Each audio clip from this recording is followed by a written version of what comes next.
আজকে একটু ব্লগটা স্টার্ট করতে একটু দেরি হয়ে গেল। টুইটি যখন স্কুলে গেছে তখন থেকেই আমি ব্লগটা ভেবেছিলাম স্টার্ট করব, তারপর নানান কাজে আমি একটু ব্যস্ত হয়ে গেছিলাম আর কি। তো প্রান্তিক গেল এখন বাজারে, ওই আজকে তো বৃহস্পতিবার, আর মানে এই নয় যে শুধু বৃহস্পতিবারই প্রান্তিক বাজারে যায়, মাঝে মাঝে মানে সপ্তাহে 2-3 দিন করে বাজারে যায়। আর একবারে অ্যাকচুয়ালি সবকিছু আনা সম্ভব হয় না, তো একটু একটু করে। কারণ কি বলতো, আগেই হতো কি একদিন বাজারে বেরোতাম, সেদিনই ফল, সেদিনই সবজি, সেদিনই মাছ সব গাড়ি করে নিয়ে চলে আসে। আর এখানে বাড়ির সামনেই বাজার, তো ওই জন্য প্রান্তিক বলে এনে ফ্রিজে স্টোর করার তো কোনো মানে হয় না। আর যখনই বেরোই হাতে করে একটু কিছু না কিছু কিনে আনা হয় আর কি। এক সপ্তাহের বাসি ভেজিটেবলস খেতে হয় না। তো যাই হোক, এখন আজকে বৃহস্পতিবারও যায় কারণ ঠাকুরের ফুলটা আনতে হয়, তো সেই জন্য বেরিয়েছে। তো এই হচ্ছে ব্যাপার। টুইটি তো স্কুলে গেছে, এখন আমি করছি ক্লিনিং, মানে রোজকার ডাস্টিং ক্লিনিং যেটা আমি করি, ডিপ ক্লিনিং নয়, তো সেসব করবো। আর আজকে না আমার শ্বশুরবাড়িতে একটা ষষ্ঠী পুজো হয়, তো সেই জন্য আমাদেরকে নিরামিষ খেতে হয়। তো নিরামিষ আমি খাবো, প্রান্তিক টুইটি খাবে না। তো কালকে আমি রান্নাবান্না করেই রেখেছিলাম, ভেটকি মাছ রান্না করেছিলাম, তারপর হচ্ছে তোমার মাছের মাথা দিয়ে মুড়ির ঘন্ট রান্না করেছিলাম, সেই সব রয়েছে। আর টুইটি মাছের মাথা দিয়ে মুড়ির ঘন্ট খেতে খুব ভালোবাসে। তো আগে আমি খুব কম রান্নাই করেছি, মানে আমি জীবনে খুব কম রান্না করেছি মুড়ির ঘন্ট। তো যাই হোক, এখানে এসে 2-3 বার করেছি, টুইটি খুব পছন্দ হয়েছে, তো সেই জন্যই আমি ওইটা আছে, ও তো খুব আনন্দ করে খেয়ে নেবে ওটা। আর এছাড়া তো মাছের ঝোল আছেই, আর টক দই তো থাকবেই। তো আমি ভাবছি আমার জন্য একটু ডালিয়ার খিচুড়ি আর একটু পাঁপড় ভেজে নিলে হয়ে যাবে। সুতরাং আজকে রান্নাবান্না ঝামেলাটা একদমই নেই। ক্লিনিং করে নিয়ে ভ্যাকিউমকে চালিয়ে রান্না করে নিয়ে পুজো করতে বসে যাবো। কাজ আমার ফুল প্যাকড, কখনো এটা বেশি থাকে এটা কম থাকে, কখনো এটা বেশি থাকে এটা কম থাকে, কাজ পুরো থাকে।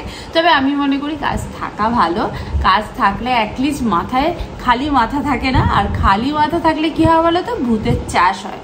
ওর সম্বন্ধে ভাববো, আমার এটা হলে কি হবে, ওটা হলে কি হবে, এসব ভাববো, ভেবে ওভার থিঙ্কিং করবো, আর মনটা খারাপ হয়ে যাবে। তার থেকে কাজের মধ্যে থাকবো আর 10 বার করে বলবো উফ আর পাচ্ছি না, কত কাজ করতে করতে দিন শেষ হয়ে যাবে। কড়াইতে একটুখানি ঘি দিয়ে জিরে ফোড়ন দিয়ে নিয়েছি, ছোট ছোট করে আলু আর গাজরটাকেও কেটে নিয়েছি, একটু ফ্রাই করে নিচ্ছি। আর তার মধ্যে আমি সয়াবিনটাকে একটু জলের মধ্যে ভিজিয়ে রেখেছিলাম, সেই সয়াবিনগুলোকে অ্যাড করছি, আর একটুখানি কড়াইশুঁটি, সবকিছুকে একটু ঘিয়ে নাড়াচাড়া করে নিচ্ছি। হালকা হালকা ফ্রাই হয়ে যাবে, এরপরে এর মধ্যে রেগুলার যে মশলাগুলো থাকে, cumin powder, red chilli powder and salt, সবকিছু দিয়ে ভালো করে নাড়াচাড়া করে নেবো। আর এর মধ্যে তারপর আমি একটু ডালিয়া রোস্ট করে রেখেছিলাম, কারণ ডালিয়াটা খুব বেশি খাওয়া হয় না, তো অনেকদিন আগে আনা হয়েছিল, সেই জন্য আমি একটু হালকা রোস্ট করে নিয়ে এর মধ্যে অ্যাড করে দিয়ে পরিমাণ মতো জল দিয়ে জাস্ট মিক্স করে বয়েল হতে রেখে দেবো। নিশ্চয়ই তোমরা আমার এই কড়াইটার দিকে নজর পড়েছে, এই কড়াইটা সেদিনকে স্পেন্সার থেকে কিনেছি, কোয়ালিটি কিন্তু খুব ভালো আর মিষ্টি দেখতে।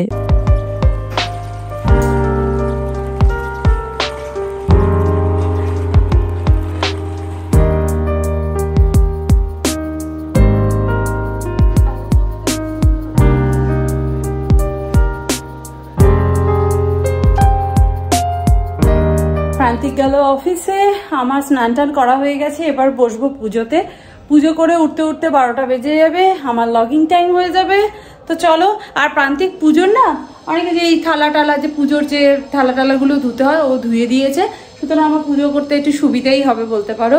আমি ফল টল দেবো দিয়ে ঠাকুরকে খেতে দিয়ে ফুল দিয়ে সুন্দর করে সাজিয়ে ঠাকুরের আসনটাকে সুন্দর করে সাজিয়ে দেবো আজকে। আর কারণ আমি রোজই ফুল দিই, আমার ফ্রিজে সবসময় ঠাকুরের জন্য ফুল আলাদা করে রাখা থাকে।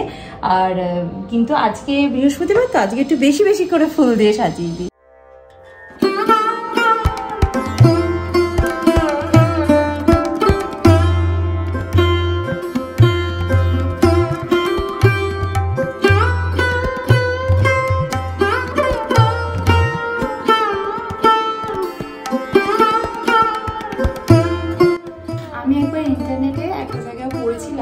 যে প্রদীপের থেকে কখনো ধূপকাঠি বা অন্য আরেকটা মোমবাতি বা আরেকটা প্রদীপ কখনো জ্বালাতে নেই।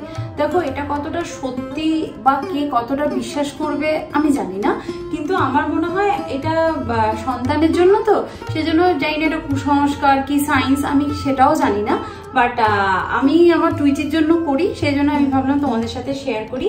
আমরা যে এই ধূপকাঠি জ্বালাই, জেনারেলি ওই যে কাঠি দেওয়া ধূপকাঠি প্রথমত জ্বালাতে নেই, এই রকম টাইপের ধূপকাঠিগুলো জ্বালাতে হয় তো বাড়িতে আর কি। কারণ ওই কাঠিগুলো মৃত মানুষের সামনে জ্বালাতে হয়, ভগবানের সামনে সবসময় এরকম ধূপকাঠি জ্বালাতে হয়, 1 নম্বর। আর 2 নম্বর হচ্ছে এই ধূপকাঠি জ্বালানোর জন্য কখনো প্রদীপ থেকে জ্বালাবে না। আমি কি করি, প্রথমে একটা মোমবাতি জ্বালিয়ে নিই, দিয়ে তার থেকে সবকটা ধীরে ধীরে জ্বালাই। কারণ একটা দেশলাই কাঠিতে এতগুলো জ্বালানো সম্ভব হয় না, বিশেষ করে এই ধূপগুলো জ্বালাতে অনেকটা সময় লাগে। তো কারণ হচ্ছে বলে যে যতবার আমরা প্রদীপ থেকে কিছু জ্বালাবো আমাদের সন্তানের আয়ু তত কমে যাবে। তো এইটা শোনার পর না আমার তখন মনে হয়েছিল এটা কুসংস্কার কি সায়েন্স, এর মধ্যে কি আছে আমার সেসব জানার দরকার নেই। যদি সেটা করলে ক্ষতি হয় আমাদের ফ্যামিলি মেম্বারদের, সেটা আমি করবো না। সবাই করে এই জিনিসটা, প্রদীপটা জ্বালিয়ে নিয়ে প্রদীপ থেকেই কিন্তু ধূপকাঠি সবাই জ্বালায়, আমি করি না। তো আমি ভাবলাম তোমাদের সাথে একবার শেয়ার করে দিই। অনেকে বলে বংশের প্রদীপ হচ্ছে ছেলে, ছেলেদেরকে বংশের প্রদীপ বলে, বাট আমার মনে হয় বংশের প্রদীপ শুধু ছেলে কেন, মেয়েও হবে। ছেলেরা যা করে মেয়েরাও তাই করে, ছেলেরাও বাবা মায়ের যত্ন করে, মেয়েরাও বাবা মায়ের যত্ন করে। মা বাবার কাছে ছেলেও যতটা যত্নের, মেয়েও ততটাই যত্নের, তাই না? সুতরাং বাবা মা সবসময় ছেলে মেয়ের ভালো চাইবে। তো আমার মনে হয় ভালোর জন্য আমি এটুকু করতেই পারি, আর এটা কিন্তু বিশাল কোনো কাজ নয়, তাই না? মেয়েরা তো কোনো অংশে পিছিয়ে নেই।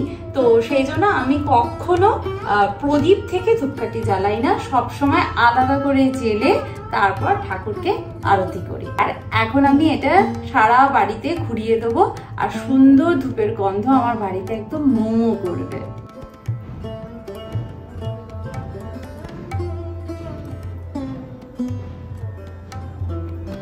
আর এই কথাটা শোনার পর আমি আমার যত কাছের মানুষ আছে প্রত্যেকের সাথে শেয়ার করেছি, তাই জন্য ভাবলাম তোমাদের সাথেও শেয়ার করে দিই এই কথাটা। কারণ সব মায়ের কাছেই সন্তান ভীষণ ইম্পর্টেন্ট, তাই না?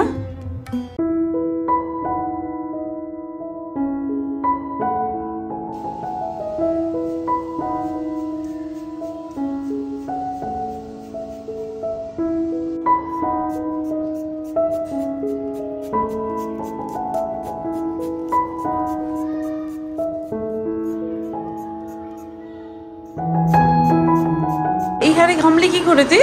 আমাদের দৌড়াদৌড়ি চলছিল। দৌড়াদৌড়ি, পিছন ফের দেখি। সাইকেল চালাস নি?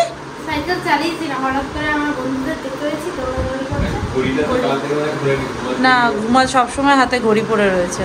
আর স্কুলে একজন বলেছে এটা জুপের ঘড়ি, টাইটানের ঘড়ি, ওই জন্য সবাই মিলে নাকি ওর ঘড়ি দেখতে চলে এসছে। কি গরম! যা নিজের ঘরে গিয়ে বস, একটু ফ্যান চালাই বস, এখানে ড্যাডি কল নেবে এক্ষুনি। যা। রে বাবা রে, টুইটি আমায় বলেছে আমি নাকি গিটার বাজাতে পারবো না। আমি পারবো না আর ও নাকি পারে, এটা কি পসিবল? এটা আমি তোকে শেখালাম। তুমি আমাকে কবে শেখালে? দেখ আমিও পারবো। কি বাজাতে হবে? সারেগামা বাধা নিছে তো? তুমি আগে ওটা সিম্পল, ওটা ফার্স্ট করো। আচ্ছা, ওটাই আমি করে দেখাবো। কি এমন ব্যাপার? আমি পারবো বাজাতে, তুই দেখবি আমি সারেগামা মানে বাজাতে পারি কিনা দেখবি। দেখি। হারমোনিয়ামে বাজিয়ে ফেললাম, আর এই গিটার এত বড় হারমোনিয়ামে আমি আগে বেলে হাত পেতাম না, আর গিটার বাজাবো। দেখ দেখ আমি সারেগামা বাজাবো। ওটা তো স্ট্রিংস। সারেগামা বাজালাম তো, বাকি তার কোথায়? আমি বাজিয়ে দেখাচ্ছি, দাঁড়া। জানি না, আমি বাজিয়ে দেখাচ্ছি। আমার শোন, তুই তো তোর স্যারের কাছে গিয়ে শিখছিস, করছিস, আমি তোর দেখে দেখে শিখেছি। তুই যখন বাজাস তখন আমি লক্ষ্য করেছি কি করে বাজাস, এটা দেখে দেখে আমিও শিখেছি এটা বাজানো, বুঝেছিস? কিন্তু এইটাকে আমি করতে পারি না, এটা করতে গেলেই আমার গন্ডগোল হয়ে যাচ্ছে, নখের মধ্যে আটকে যাচ্ছে। সরি, অনেক বছর পর আমি নখ বাড়িয়েছি, ইউএসএ থাকতে নখ বাড়তো না আমার। আর এই তোর গিটার বাজানোর জন্য আমি নখ কাটতে পারছি না, আবার যদি ভেঙে যায় না তখন বাজাবো, শিখবো। আপাতত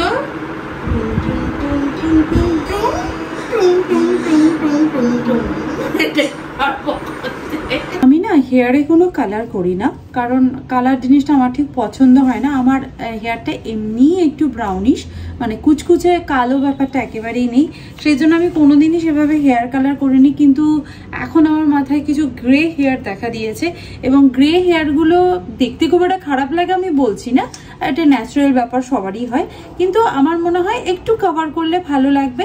আর মাঝে মাঝে একটু হেয়ার কেয়ারের মধ্যে একটু হেনা তো করতেই হয়, তারপরে হেনা করার পর ওই গ্রে হেয়ারগুলো সুন্দরভাবে হাইলাইট হয়ে যায়, মনে হয় যেন হেয়ারে হাইলাইট করেছি।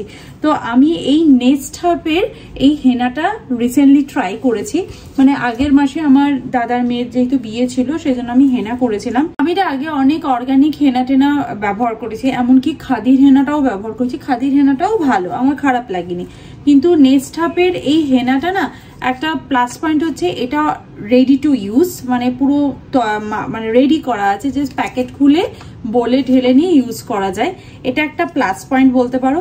আর এর মধ্যে ইনগ্রিডিয়েন্টসগুলো একদম ক্লিয়ার, এখানে লেখা আছে রাজস্থানী হেনা, আমলা, শিকাকাই আর মঞ্জিষ্ঠা, রোজমেরি এবং ব্ল্যাক টি ওয়াটার দিয়ে এটা রেডি করা আছে। তাই জন্য আমাকে আগের দিন রাত্রিবেলা কফি পাউডার বা এটা ওটা দিয়ে সোক করার কোনো প্রয়োজন হয় না। যখনই আমার ইউজ করতে ইচ্ছা করে তখন আমি রেডি টু ইউজ এই নেক্সট হাফের হেনাটাকে ইউজ করে বাকি প্রসেস নর্মালি 2-3 ঘন্টা রেখে দিতে হবে। তার যেদিনকে হেনা করব সেদিনকে শ্যাম্পু করব না, জাস্ট ওয়াটার দিয়ে ধুয়ে ফেলবো, আর সেদিনকে রাত্রিবেলা আমি ভালো করে অয়েলিং করে নেবো, আর পরের দিন শ্যাম্পু করব। চুলটা না ভীষণ সফট হয়ে যায় আর একটা মসৃণ ব্যাপার চলে আসে। অন্যান্য হেনাগুলোতে দেখেছি, খাদির হেনাতেও আমি দেখেছি, হেনা করার পর হেনার একটা প্রলেপ যেহেতু হেয়ারের উপর পড়ে যায় সেই জন্য একটু ড্রাই লাগে। তো এই হেনাটা ট্রাই করে আই এম ভেরি হ্যাপি। তো চলো, এটা আমি কালকে ইউজ করব, আজকে অ্যামাজন থেকে ডেলিভারি দিয়েছে। তো আজকের ভিডিওটা এখানেই এন্ড করছি, দেখা করব নেক্সট ভিডিওতে। ততক্ষণের জন্য তোমরা খুব ভালো থেকো, সুস্থ থেকো আর লাইফটাকে এনজয় করো। Bye bye, see you in next video, by.